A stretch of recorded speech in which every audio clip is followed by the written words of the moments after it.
it's hard for me to bring back the exact feelings I had at that time.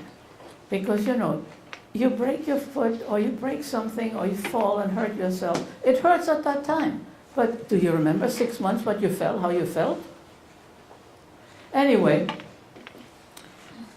one day, the head of that camp, what by the way was a woman SS, if somebody died in this camp, it was slightly different. They would put the body in a bag, take 2 volunteers, and if you were chosen as a volunteer, you got an extra cup of soup. Great. We would take that bag outside somewhere, dig a shallow grave, dump the bag in there, cover it, say a silent prayer. We didn't dare say a prayer out loud. And that's it. No marking, no nothing. Well, anyway, one day, the head of the camp, the woman came over to us. Mother, by the time, had bad runs from the food and so forth. She was getting weak. I don't know how I kept her clean, but anyway, that's beside the point. Anyway, this woman comes over to us and says, I know your mother and daughter, and I'm going to make sure that one of you doesn't get out alive. My son got killed in Stalingrad. No other mother should have her child. Well, we started shaking. Mother still said, we'll get out of here.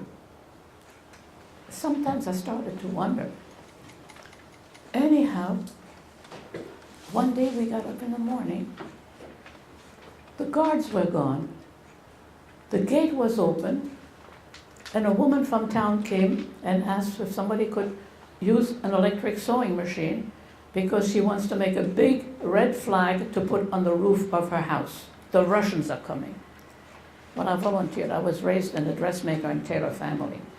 Anyway, but first I decided to go and take Mother outside of there, put her in the woods against a tree and go shopping. Because, you know, the best thing if you're not feeling well is chicken soup, right? So I went to the grocery store there. The guy had his gray cloak and the way they use them in Europe. And I said, I need a chicken. I need something to make a soup. My mother is very weak and needs it. The guy starts chasing me. I mean, he didn't know what's happening. So guess what I did? I grabbed the chicken, I grabbed some eggs, I grabbed some bread. I think I grabbed some butter. I must have grabbed the pot because I don't know where I would have been able to cook the chicken. And I got back to Mother there and started a fire. I don't know how I did that. I wasn't in the Girl Scout. I never learned how to start a fire. But somehow I managed to start a fire. And she had us chicken soup. I went looking for some local people to help, and the local people basically now were happy that the Germans were gone. They had been occupied without their will. So they took us in, they started feeding us beautiful food. Oh, the Czechoslovakians like food. You know, cream cheese, rich, full of fat.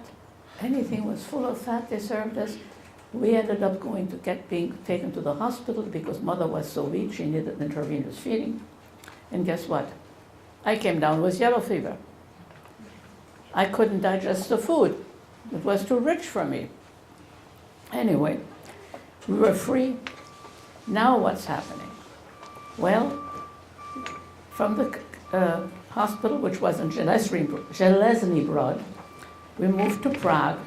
Local people were helping us all the time and got connected with the French authorities there who were going to get us back to France.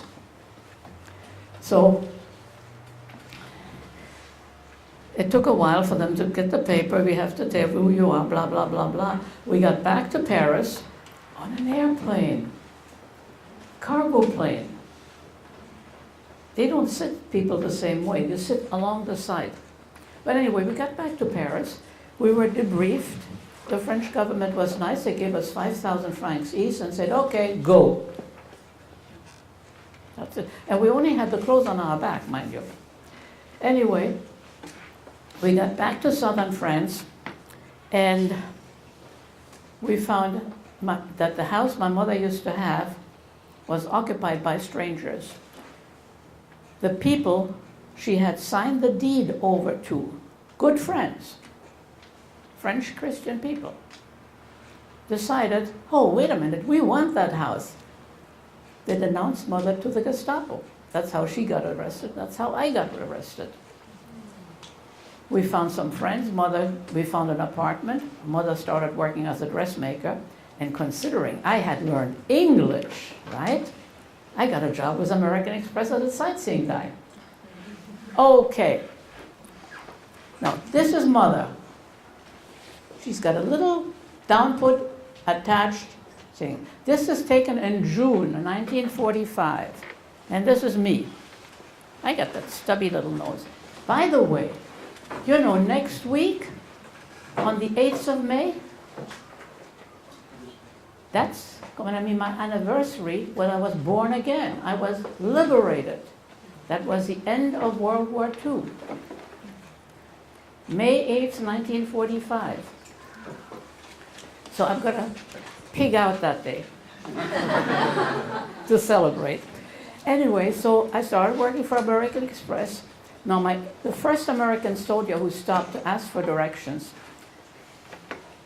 I turned to him and I said, in my good Oxford English, you know, "Sir, do you speak English?" It didn't sound like English. He either was from Texas, from Alabama, or somewhere down these southern states where they speak a different English. Okay, I'm starting to realize I don't speak the right English.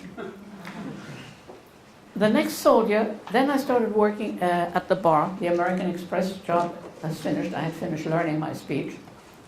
And one soldier asked me, "What's that number? Is that your Social Security number?" I said, "What's that?" Never heard of Social Security number. We didn't have such a thing in Europe.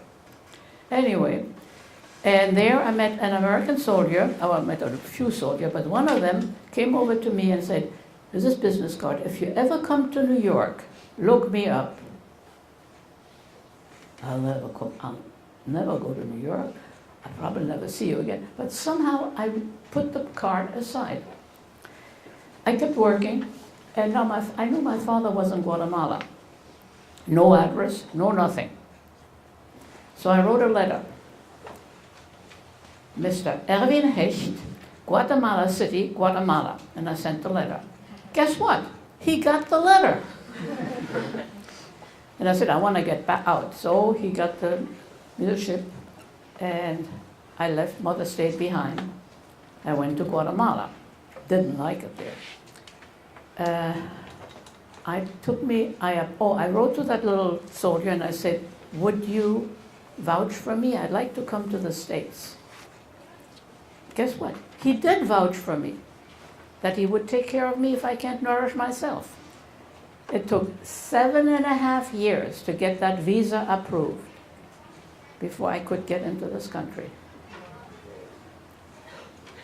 I finally got in this country. I got to New York on a Friday, stayed at the YWCA, went looking for a job on Monday, got back on Monday noon. The woman said, "Don't you look for a job?" I said, "After lunch? The people think I'll sleep that late."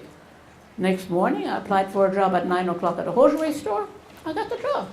I spoke several languages. Never had sold anything, but I got the job. So that ended my bad time. Have I forgotten something? You see, my brain is like getting old.